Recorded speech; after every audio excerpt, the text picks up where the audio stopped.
C'est une des semaines les plus intenses de l'année au siège des Nations Unies à New York. Jusqu'au 4 octobre, les principaux dirigeants de la planète se succéderont à la tribune de la 68e Assemblée générale de l'Organisation universelle.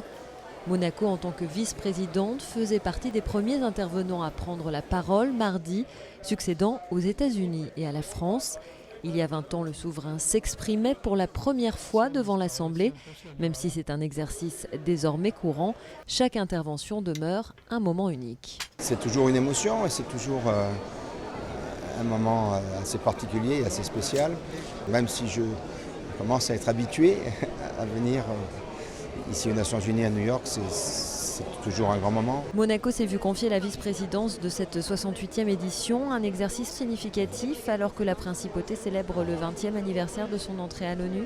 C'est vrai, alors on avait déjà assuré une vice-présidence il y a quelques années, et j'avais même présidé une session, mais c'est vrai que l'année du 20e anniversaire, ça revêt un caractère tout à fait particulier, et je suis très heureux et très fier que la principauté puisse à nouveau assurer ce rôle, et puis de voir que la principauté dans cette enceinte est reconnue et son travail est apprécié.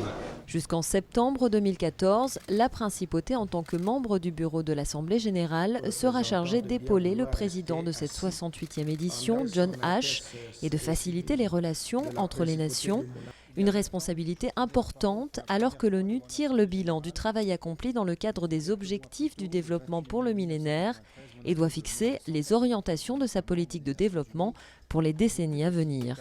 Parmi les axes prioritaires défendus par le souverain, la lutte contre la pauvreté ou encore la protection des océans dont il se veut l'ambassadeur. Au rythme actuel, si nous ne modifions pas nos comportements, l'équivalent de 2 globes terrestres serait nécessaire pour prendre en compte les besoins de la population mondiale, qui atteindra, comme vous le savez, 9 milliards d'habitants en 2050, lesquels sont concentrés dans les zones urbaines et les zones côtières, dont les ressources naturelles sont particulièrement vulnérables. Ce simple constat doit nous pousser à adopter des modes de production et de consommation durables, conformément aux décisions prises lors de la conférence de Rio+20.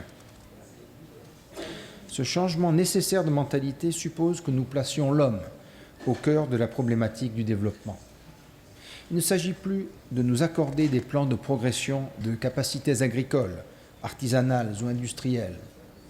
Il s'agit de considérer que ce sont les sociétés humaines et les individus qui méritent toute notre attention, et d'examiner les questions économiques et environnementales en fonction de leur impact sur la vie des personnes et des communautés.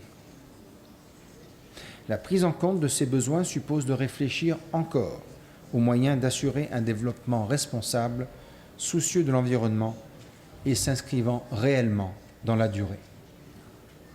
Monsieur le Président, vous connaissez mon engagement personnel en faveur des océans et des mers.